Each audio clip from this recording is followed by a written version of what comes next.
Good evening, everyone. My name is Tierra Thomas. I am class of 2012 and proudly serve as president of the African American Alumni Association here at Case Western Reserve University. It is my absolute pleasure to welcome you this evening. The African American Alumni Association of Case Western Reserve was officially established in October 2009. Our purpose is to provide support and networking opportunities to African American alumni of CWRU. We work to provide a forum for the university to recruit students and foster friendship among those connected with the university. So before we get into tonight's program, just a few housekeeping things. Everyone is muted by default.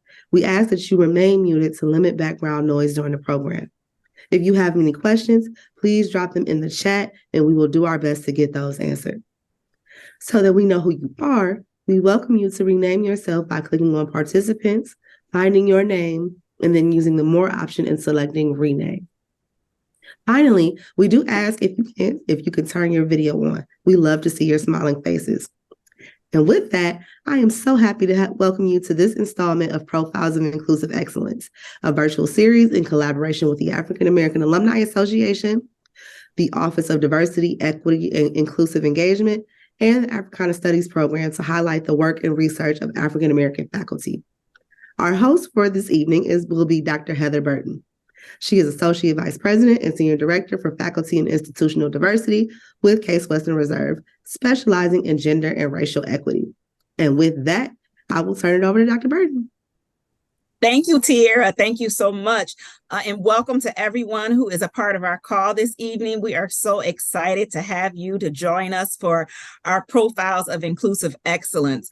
I had an opportunity just the other day to share with our visiting committee within the Office for Diversity, Equity, and Inclusive Engagement how exciting it always is to highlight our Black faculty on campus. And one of the things that we did is that working with the African American Alumni Association, about 3 years ago, I was serving as co-director for our Africana Studies program. And in that role, plus my role within diversity, equity, and inclusion, I heard people say that we didn't have Black faculty. And I was like, we have Black faculty on campus. We have a number of Black faculty who are doing great work. And so we introduced this program to talk to our Black faculty. And tonight, I am excited because tonight is going to be sister girl conversation. Because we have with us Dr. Adrianne, in the words of her mother, Fletcher, who's joining us this evening. And we are going to talk about so many things, because I think what I want you all to recognize is that with profiles, we get to know the individual. Is that very often we read about their great accomplishments through work, the research that they do, but it's not often that we take time to get to know them as individual people within our community. And so we're going to talk to Dr. Fletcher this evening and get to know Dr. Fletcher. And so, Dr. Fletcher, we have kind of a history here with the Profiles of Inclusive Excellence, that we begin it with the idea of, based on the movie, I should say, Brown Sugar. And in that movie, there is a reoccurring theme of hip hop. And so what we've done with profiles is kind of take that theme and ask the question as it relates to your academic discipline. And so you can remember that Taye Diggs and Sanaa Lathan, all the way through the movie, Sanaa Lathan would ask, when did you fall in love with hip hop? And so with that, I'm going to leave this kind of open. And the reason that I'm going to leave it open is because you have some specializations. And so in different areas, specifically, not only your work within social work and teaching within Mandel, but also your diversity, equity, and inclusion work. And so I want to talk about this evening, when did you fall in love with the idea of helping others? Mm-hmm. So Heather, thank you, first of all, for inviting me to the program. And thank you for taking the word profiles and flipping it on its head, right? So as people of color, we understand what it means to be profiled in a way that is hurtful, in a way that's hard. And I probably would not be wrong to say that many of us have actually been profiled. So thank you for taking that word and doing something differently with it. So first of all. So of course, I can't take credit for that. I have to give credit to where credit is due. And the title came from VP Solomon. So we have to give credit to the attorney, to that JD, as he likes to say, JD impaired individual. So he came up with profiles. And I think you've just added a new light to the title and the use of that word. So thank you. Yeah. So thank you, VP Solomon. I think I saw your name on the list. So when did I fall in love with social work? Maybe, or helping individuals.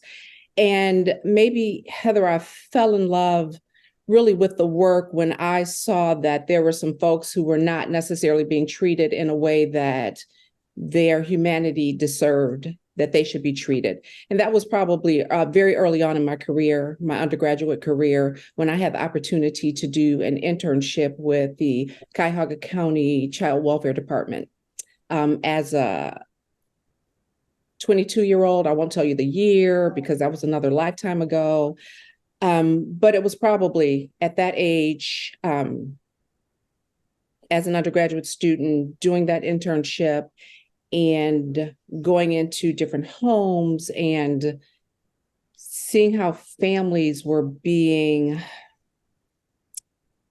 not necessarily treated in a way, as I said, that they deserved being treated. And then I recognized that I wanted to do something different for those families. If I were going to be a social worker, I would have to go about the work in a different way, which meant more education. And it meant thinking about families in a different way. And it also meant thinking about the profession in a different way. And so when you say think about the profession in a different way, what does that mean? What does that look like to actually think about the profession in a different way? Right. So thinking about the profession in a different way means that instead of starting at the top with this is what it means to be a professional social worker, I think we need to start at the bottom with a whole lot of self-reflection. Meaning, what does Adrianne Fletcher bring to the table? What does her past and her history and her formative years, what did all of those pieces coming together shape her into being? And then how do those pieces then impact the work that she is doing and the work that she will be doing with families? And I think those notions are then very important for all of the social workers that we are training, because they certainly do have an impact on families. Even at the first meeting, when a social worker engages with a family, the impact can be tremendous from the very first moment. A social worker who is doing direct practice, or even one who is in an administrative role, it has an impact. So we need to know who we are, and we need to know how we are shaped, because it has an influence on the trajectory of a family. Yeah, I love that. And because I think very often we minimize knowing who we are and our identities and how it impacts not the work that we do. And specifically when we're talking about the field of social work or health and human services, when we're helping others and we don't know who we are. And so in speaking of that, when you think about who is Adrianne Fletcher, who is Adrianne Fletcher? Who are you? Wow, Heather. I know that's a loaded question. Yeah. So first and foremost, for me, if I can just be very candid and very honest with you, I am a woman of faith. My faith is terribly important to me. It lays the foundation from which everything else stems. Without that, it's very difficult for me to move forward. Without that, it's hard for me to think about anything else.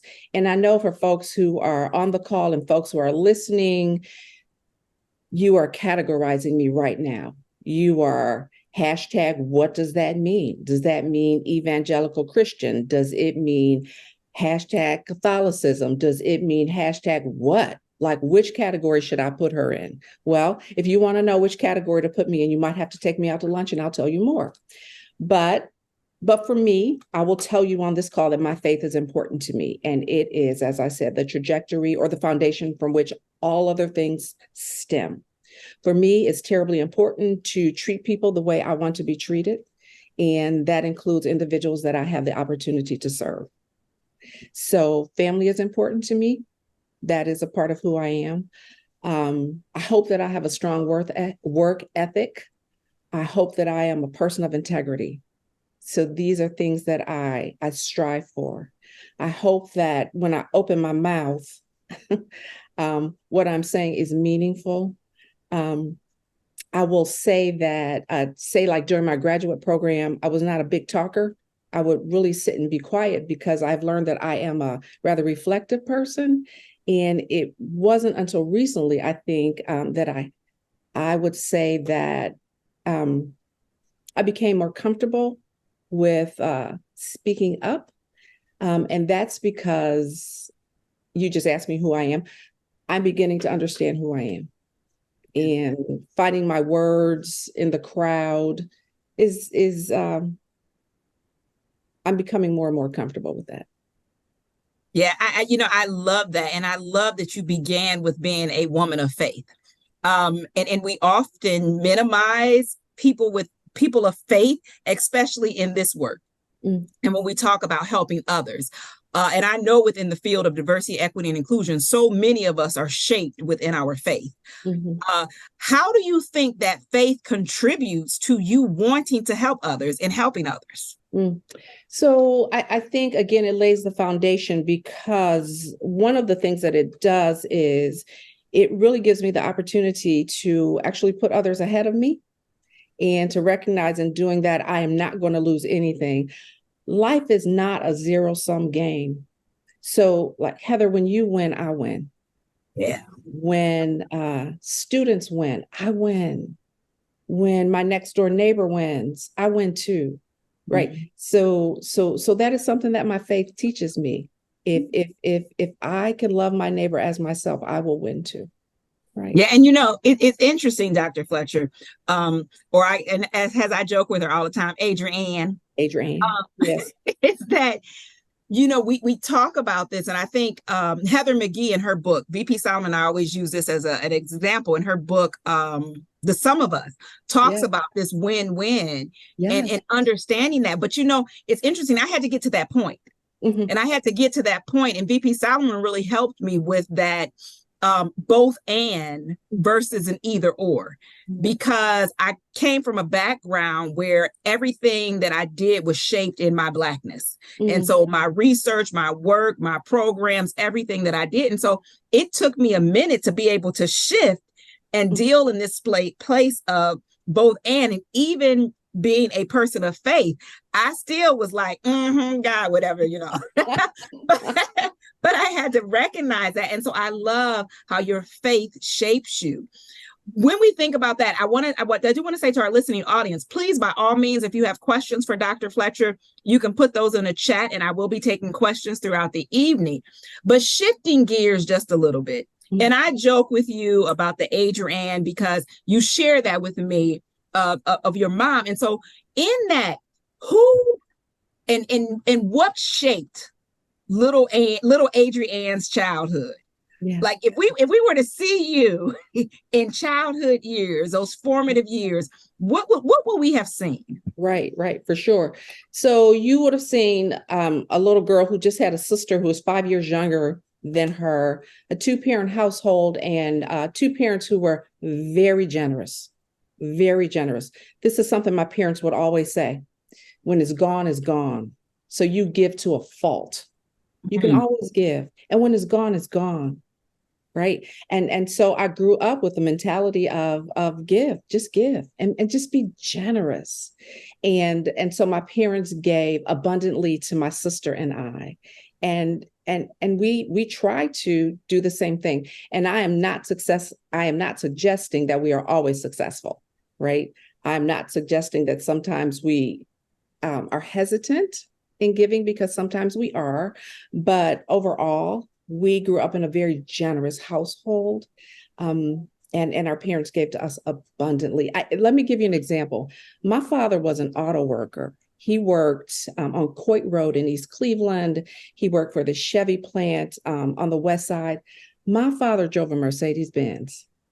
even though he worked for American Auto Workers, and he had to park his car like way in the back, but he drove his Mercedes Benz. So when I was 16 years old, I was driving a Mercedes Benz, right? And so my father let my sister drive the car too. She's 5 years younger than me, and she wrecked that car. It had a like ding in the back. And you know what he said? It's just a car. It's just a car. So in our house, people were always more important than things. That's what I grew up with, Heather. Yeah, I'm wondering if your parents were my parents. Maybe we sisters. I don't know, because that's exactly how, the same way that I was raised, that things were things and there was so much more to life. And so I love that. But when you think about your childhood, what impact did your childhood have on the work that you do today? Yeah, so I'll go back to that notion of being generous and giving and recognizing that life is not a zero-sum game. Mm-hmm. That it's okay to give. Mm-hmm. And that we all win when we give. Yeah, I love that, because we all win when we give, and just having a generous spirit. Right. Let me just add one more thing, Heather. So it's not just about giving material things, but I want to add this piece. Engaging with others, people, you and I, and any of the individuals on the call, engaging with others is a gift that goes both ways. So it's not just about me giving. It's when I am engaging with someone else, I am also learning, and I'm always watching for and listening for whatever gift that other individual has for me, right? So it's not just about material things. It's about knowledge. It's about wisdom. It's about love, right? So it's reciprocal. So engagement with other folks is a gift. Yeah. And I think what's interesting is that you use the word engagement, and most of you all on the call, I'm sure that you have interacted with Dr. Fletcher and recognized that the love that she exudes is in every aspect of her life. And so when we see her in the classroom space, and I've had the opportunity to team teach with her in terms of a cohort class, as well as just have one-on-one personal conversations, and that engagement that she talks about, someone else reciprocating to her, you can't help but to give it to her because she gives it to you. And I applaud you for that. I think that's one of the things that makes you who you are. It makes you so special, and so special to the university. And so we thank you for that.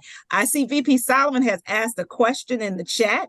I will switch gears and take this question, but I want to come back, because after this is going to take us forward, but we'll come back eventually. But Dr. Fletcher, you spent 2 years with the Supreme Court of Ohio, surrounded by lawyers. Are there any special lessons learned working in that environment? VP Solomon knows the answer to this because he knows how his people act. Yeah, right. So it was 1 year, 2022 to 2023. And yes, so lawyers and judges are unique individuals. Obviously, VP Solomon, you all are trained. Your training teaches you that you are fair and equitable. And so if your training teaches you that you are fair and equitable, how do you talk about biases? How do you talk about disparate treatment? How do you talk about unfairness? How do you talk about equity when your training teaches you that you are fair and equitable? So the interesting piece was, and my learning curve was, how do you find the door?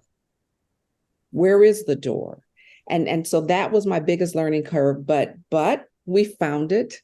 And we really found it through a legal scholar by the name of Jerry Kahn, and he hails from UCLA. And he really framed the situation by just really leaning into the notion that biases are simply a part of the human condition. We are birthed into them, and there's nothing that any of us can do to unbaptize ourselves from the human condition. We can't train ourselves out of it, right? We can make conscious choices to do something differently, but we are really birthed into this piece. And sitting down and having a conversation with attorneys and judges really did help them to begin to pivot and have an epiphany, an aha moment about the fact that biases are simply a part of the human condition that none of us can escape from. None of us can escape from.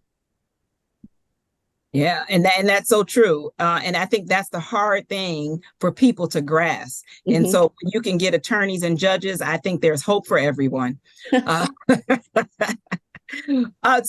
with that, and talking about, since we were led into talking about your experience there, and now, and let me say, you all, when Dr. Fletcher told me she was leaving, and I know Mark, you feel the same way that I felt then.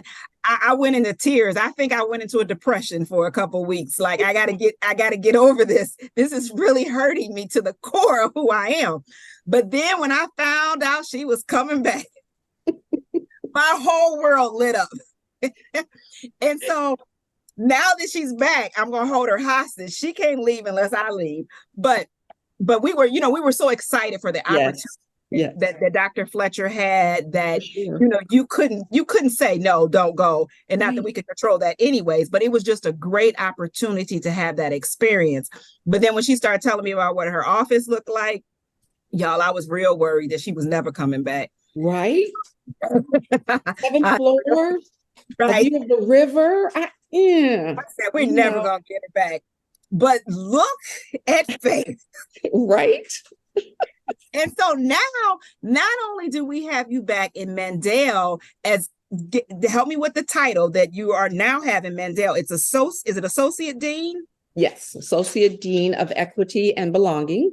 Associate Dean of Equity and Belonging. But more recently, what many people may not know is that you've just gotten a new appointment as Vice Dean for Diversity, Equity, and Inclusive Excellence at the School of Medicine. At the School of Medicine. Correct. So now I'm thankful that she's in both positions, because it makes my life easier that I only have to deal with one person when I deal with Mandel and the School of Medicine.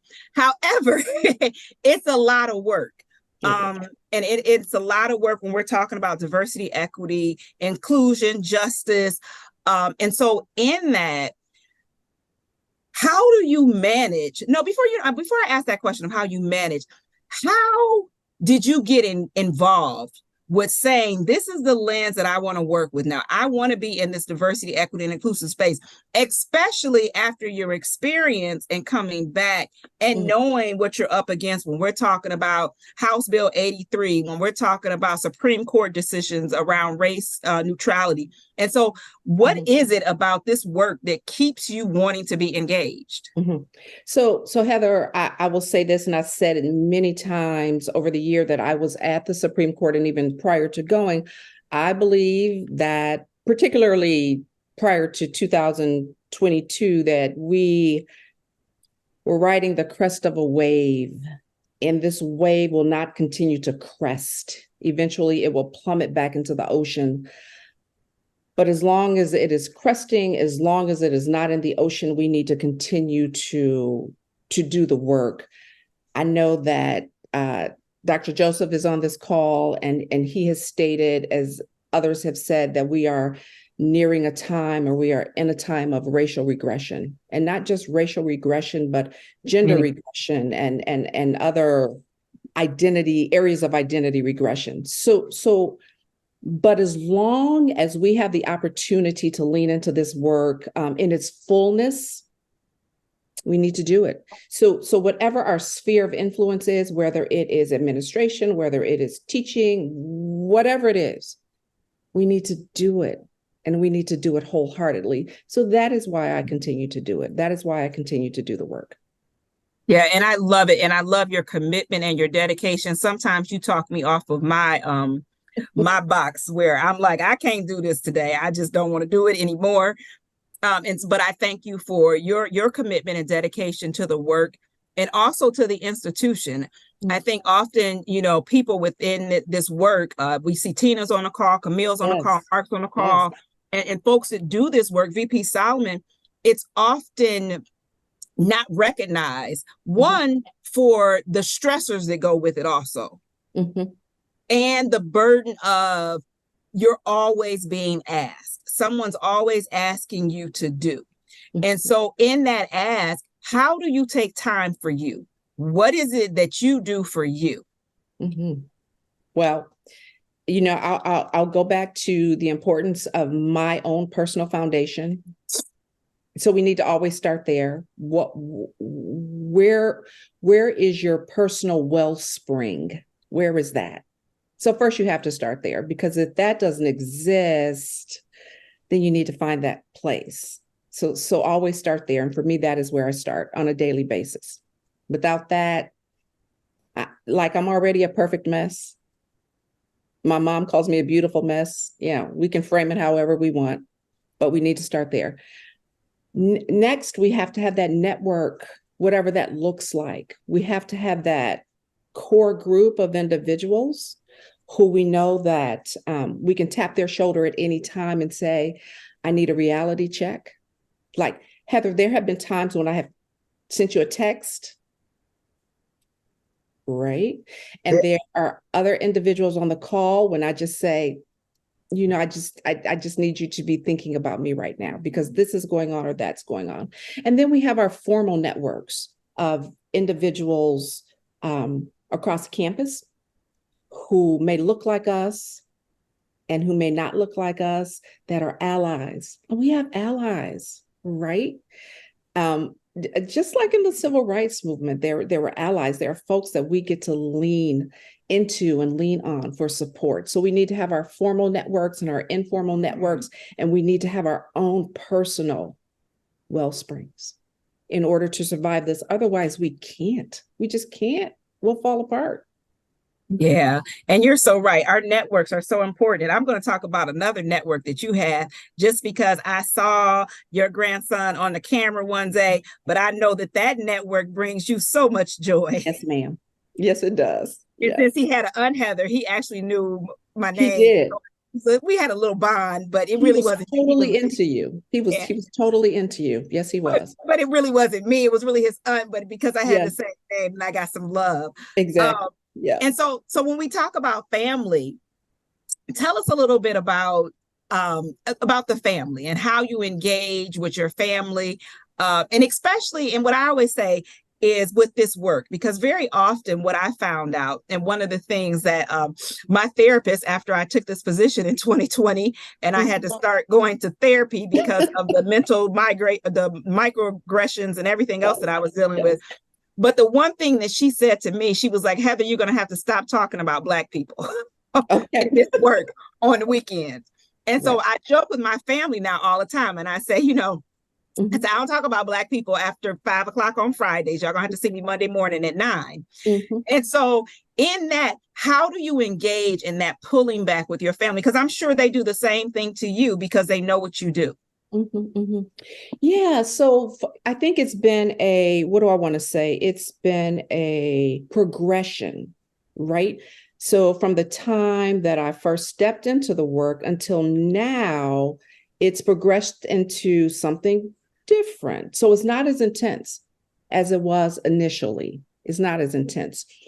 So since the grandkids have arrived, they have kind of sucked all the oxygen out of the room in a good way. They're taking up the space.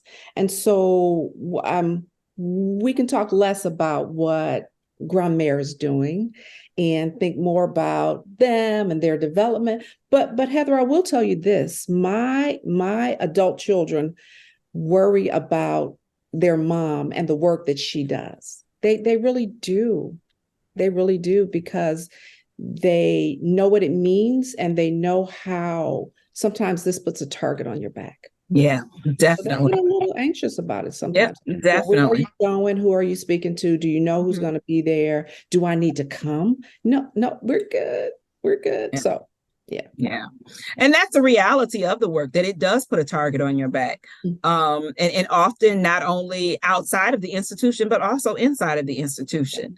And I know we've shared and we've talked about that and some of the experiences that we've had inside and outside of the institution. There's a question from the chat, 2 questions that I want to take, and I'm going to do them in reverse just because of the context. Is that the first one says, good evening. the African American, and I'm assuming this is the African American students at Case Western Reserve University, seem to continue to feel that they are not heard or respected.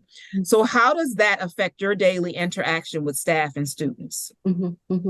So for me, students that I have the opportunity to engage with, if they know where my office is, let me say that, and not just the students in the Mandel School. If I am somewhere outside of my school, if I am at the School of Medicine, for instance, Heather, you all had a retreat last Saturday. I was there. I said my email address is really easy. Reach out to me. I'm going to go back to something I said a few minutes ago. Engaging with others is a gift, right? It goes both ways. So I want to say to whoever dropped that question in the chat, if it's not me, if it's another faculty member who may be a person of color or not, find someone you can engage with. Have that one-on-one conversation and trust that faculty member, that administrator is going to push your concern forward, because we will. And I want to say this, so students feel as though they're not being heard. It takes a minute to shift a barge. Takes a minute, y'all. We've been steeped in some of this stuff for a long time. We want things to change too, but it's going to take a minute. And I want you to know that work is going on behind the scenes. It really is. It really is. And people are working very hard, very hard. And I know you want to see some things change in your tenure. That may or may not happen, right? You may be making something better for the students who come behind you. I need you to know that. I need you to know that. Okay. Yeah, and I think what you just said is it's important, because that often happens with students, is that when it's not reflected very quickly, then it looks like there's nothing happening behind the scenes. And I think one of the great things is that working so that people can see the work that's happening. Yeah. And what's really happening behind the scenes is that there's, and I pointed it out, as the people that are on this call, there are so many faces on this call that I know that are working behind the scenes to create change. But I go back to what Mark had said, you mentioned earlier, Adrianne, that Mark had mentioned about the regression. And VP Solomon and I, we do a presentation, and we talk about that. We talk about how there's policies of progression, and then we go into regression within a matter of days, years, months. And that's the reality of that when we're talking about, and I think you said it, and I don't want to get on my soapbox because this is your interview, but we were talking about, when you were talking about how it's so ingrained that it's not going to change overnight. And that's the reality, is that none of the isms started yesterday, so none of the isms are going to end tomorrow. It's going to take time, and it takes incremental changes. Now, as I tell the students all the time, and this is a Dr. Burtonism, this is not a reflection of Case Western Reserve University, Mandel, or the College of Arts and Sciences that I'm all a part of. But this is a Dr. Burtonism. The only way we're going to get ahead, we got to blow the world up and start all over. But because we're constantly putting Band-Aids on the things that have happened. And so we have to recognize. And so I love that.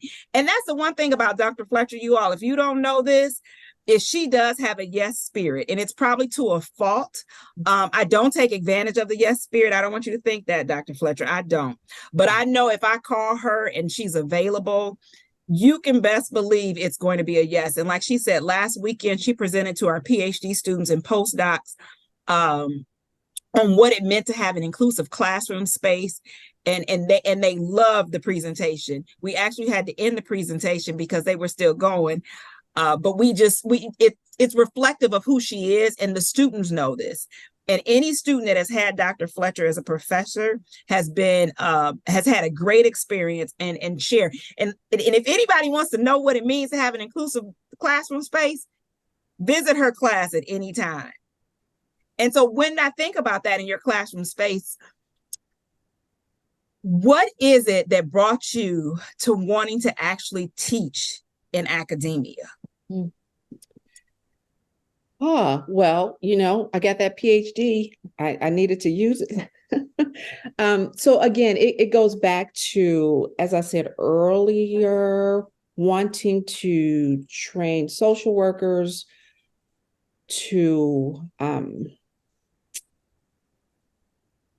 be good social workers, obviously, to be good clinicians, to understand what it meant to be a social worker, but also to be really at their core, to be self-reflective, to have self-reflexivity, which means in the moment, I am almost looking down on myself, like I see myself in this moment doing what I do. And I am just very mindful of my presence in this very moment, and really wanting social workers to grasp that.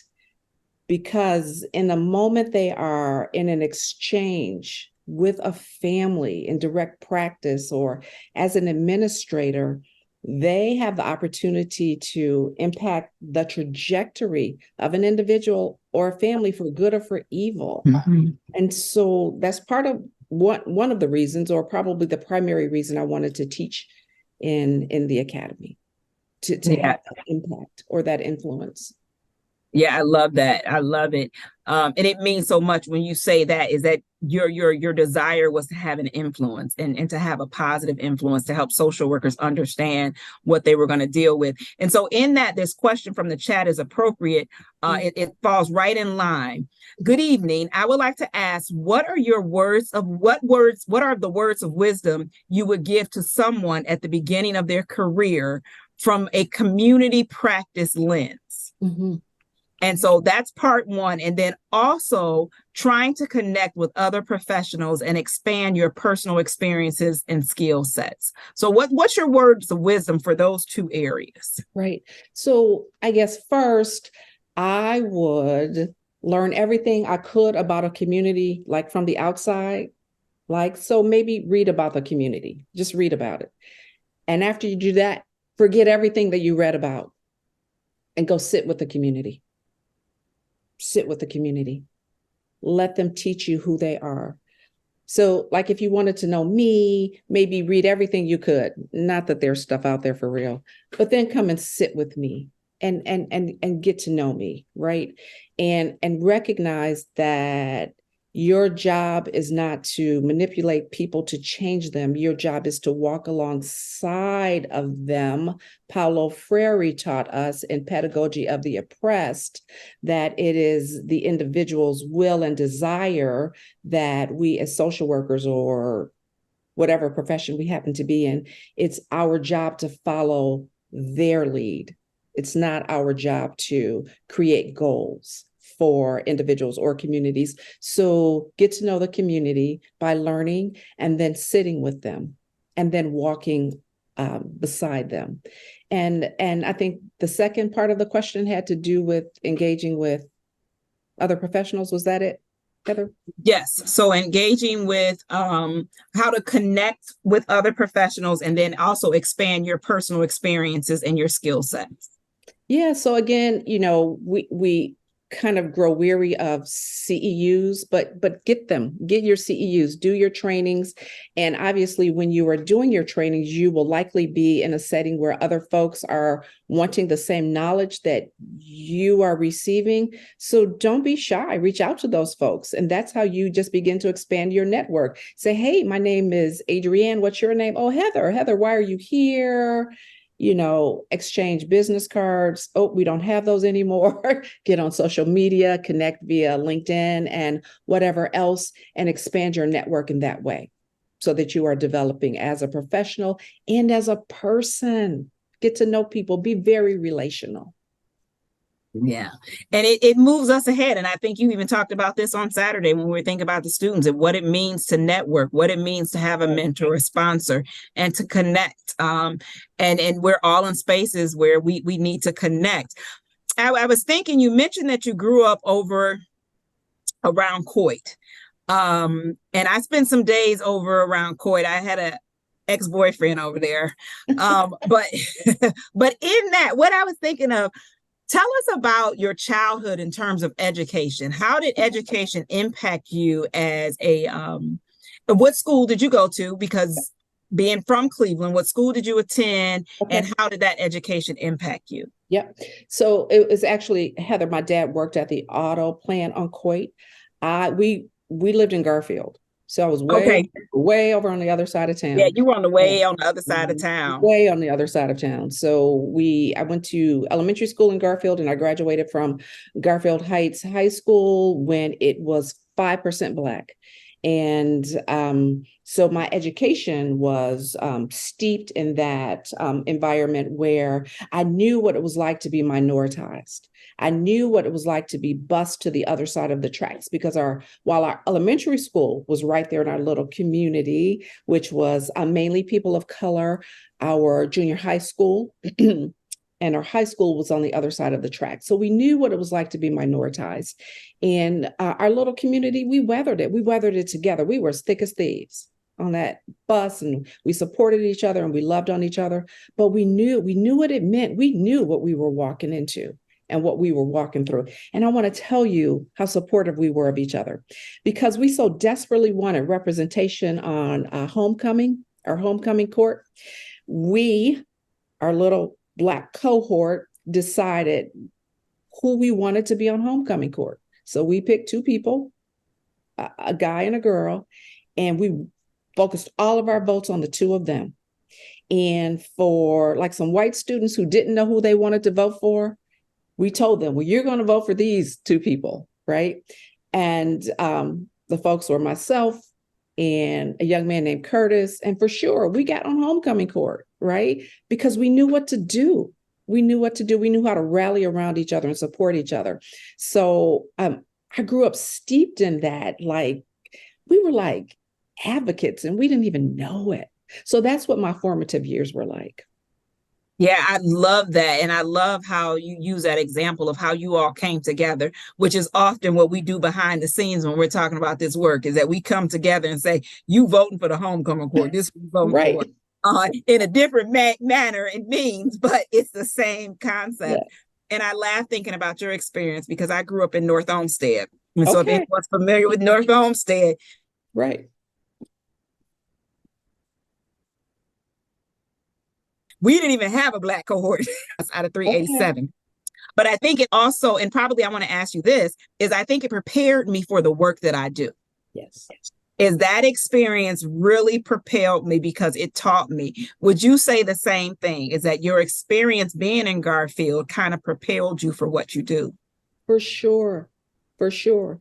I was feeling lots of things, and I was then thinking about, why is this happening? Why is this happening? And Heather, I have to tell you that my high school guidance counselor, rest her soul, said, Adrianne, I don't think you should go to college. I think you should probably go to trade school. And I just don't think you're cut out for college. And I said, well, my parents said I have to go. So thank you very much for your advice, but I think I'm going to go. Right. So I'm just very thankful. Again, I'm going to go back to that supportive network, that Frank and Marie Crawford, who were so generous, right?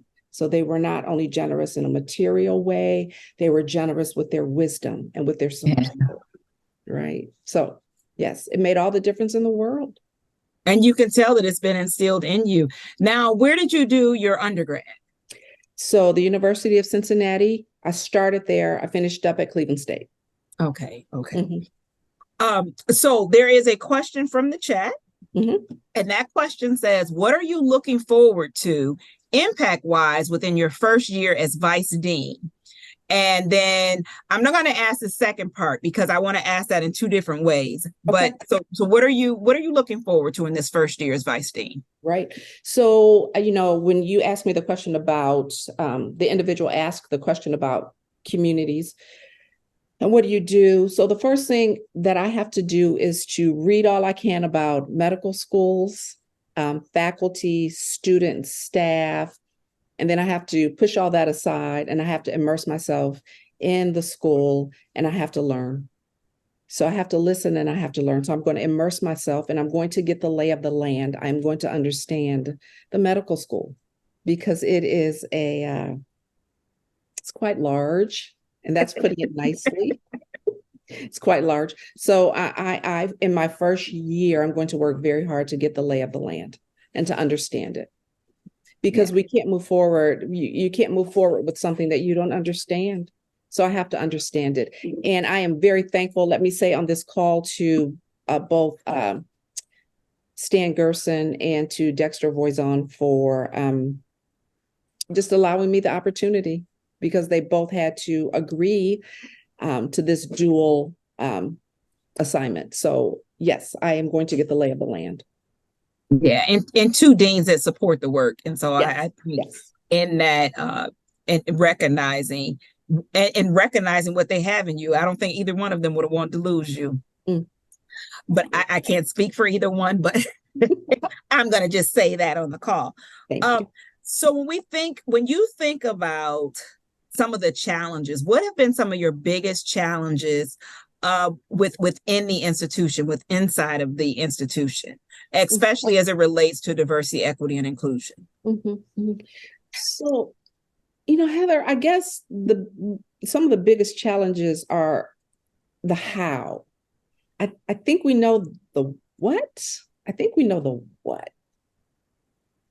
Like we want to increase our numbers. We want to name things, right? Things that we haven't named before. We want to be able to say Black and white and gay and lesbian and bisexual and disability. We want to be able to say these words and not have to hide in a corner. We want to be open, and so we want to be able to name things. We want to be able to talk about colonialism and privilege, and we want to be able to talk about anti-Black racism and oppression. We want to be able to name these things, and we want to increase diversity. Like, what does that mean? We want to have more faculty who may have visible and invisible physical challenges. We want to have more Black faculty, right? We want to have more female faculty in certain areas. So I think we know the what. I think the question is how. And how really depends on the nature of the beast. And I think the beast is different in different schools. It might be different in the law school. It might be different in arts and sciences. It might be different in the School of Social Work. It might be different over at the medical school. So figuring out the how, it's kind of like figuring out a disease process and creating a protocol. So you can't create a protocol until you know exactly what you're working with. So I think that's the biggest challenge. What exactly are we working with at this very moment, in this very time, like 2023? Because this looks different from 2020 when Mr. Floyd was lynched. We're in a different place right now. So the protocol is going to be different. So for me, it's the how. What do we do now? How do we do this? Yeah, and that's a strong thing. I laugh because I tell people on campus, I said, do one more survey. We know what the problem is. Do another survey. Y'all gonna make me scream. But it's the how. We know the problem. How do we address the problem and deal with the problem? So I love the way you phrase that. If we had to think of, and I'm going to put it a little different. If someone was to describe Dr. Fletcher, what words would they use? Ooh.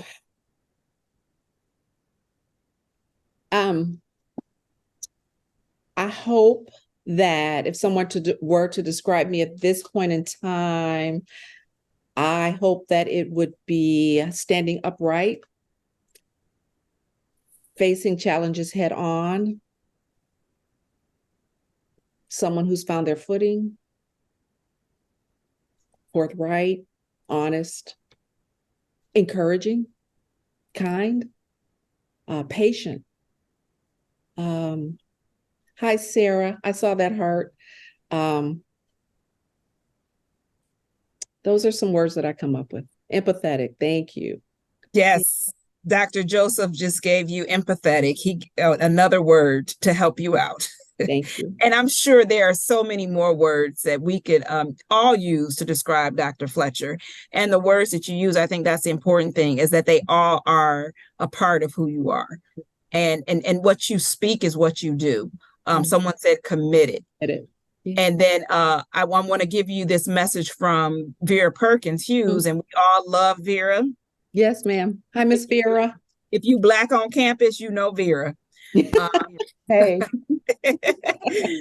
Congratulations, Dean Adrianne. Welcome back to CASE. And I am so appreciative of the voice that you will share to the medical school because of the continuous reports of medical care for people of color and helping new healthcare workers who will be entering the medical field to treat us equal.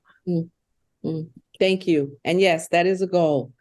Because if it doesn't trickle down to my care and to your care and really to the care of everyone else, it doesn't matter. If it does not trickle down to the least of these, which means me, it doesn't matter. What good have we done? What good have we done? Right.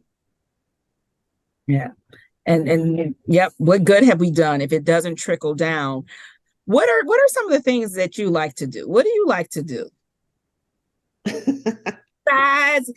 Besides faith, we know your faith has shaped you. But what else? If we were to come to your house on a Saturday night or a Friday night or a Saturday afternoon, what would Dr. Fletcher be engaged in? Girl, binging Netflix with some chocolate chip cookies and popcorn. Yes. So I like to bake a little bit. No, really, I like to eat chocolate chip cookies. Let's just be honest. Okay. I like jazz. This summer, I don't know if y'all remember, Boney James was here and Layla Hathaway. Right. They were at Kane Park. Y'all remember that? It was a bad storm that night. I missed the concert. So sad. So I like jazz. I am a diehard Trekkie. I'm just going to mute my screen for just a minute. Everybody live long and prosper. I really enjoyed one of I think VP Solomon is a Trekkie too. Is he a Trekkie too? Yay. One of the latest Star Trek series was Star Trek Discovery, where we had our first Black female commander, Commander Michael Burnham. So if you haven't watched it and you're a Trekkie, you need to go find it. It was very good. So yeah, jazz. I love sci-fi. I like Doctor Who. And yeah, I think that's it. Saturday afternoon. So Mark wants to know, who is your favorite Star Trek captain? Oh, that would be Jean-Luc Picard. And Mark must be a Trekkie too, because he's really excited. Make it so. On the screen. Engage. I cannot relate. Sorry, you all. Sorry. No, I'm so sorry. I'm so sorry. So in Cleveland, what do you like to do in Cleveland? Is there a favorite place that you like to visit, a favorite restaurant? Things that we just don't know about you. Oh, so this is one of the things. So if anybody on the call wants to just say one day they want to buy you a gift card. Oh. And they want to send a gift card in campus mail to you or something like that. I'm just telling you all, if you all want to do that for Dr. Fletcher one day, I'm giving you some hints of what she likes. Where would you want to go eat? Okay, I love Cooper's Hawk so much. I love Joe's Deli in Rocky River so much. They have the best corned beef in all the world. We go over there a lot, and they have the best Lebanese food. So good. Those are probably my two favorite places, Joe's and Cooper's Hawk. Yeah, I'm a Cooper's Hawk fan. Yeah. Even though once I developed the cross-contamination of shrimp allergy, I can't eat some of the stuff that I like at Cooper's Hawk anymore. I'm sorry. I know. I can't eat no more anywhere, so it doesn't really matter. I'm sorry. I'm adjusting. I'm adjusting to these new allergies. Tierra said Joe's more than Slyman's. Well, so you know they're brothers, right? Do you know that? I don't think I knew that. Yes, ma'am. Same family. So same difference, but yes, Joe's. We just go to Joe's in Rocky River. Same difference. See what we learned here? This is what Profiles does for you, is that we get new information that There you we go. learned. There you So go. to close us out, I'm going to go back to Banana Republic. Tina, what's Banana Republic? Oh, I love Banana Republic. Why are we talking about Yeah, so shopping at Banana Republic. Tina favorite favorite clothes. Just so you know, favorite clothes. Okay, we got it. We got it.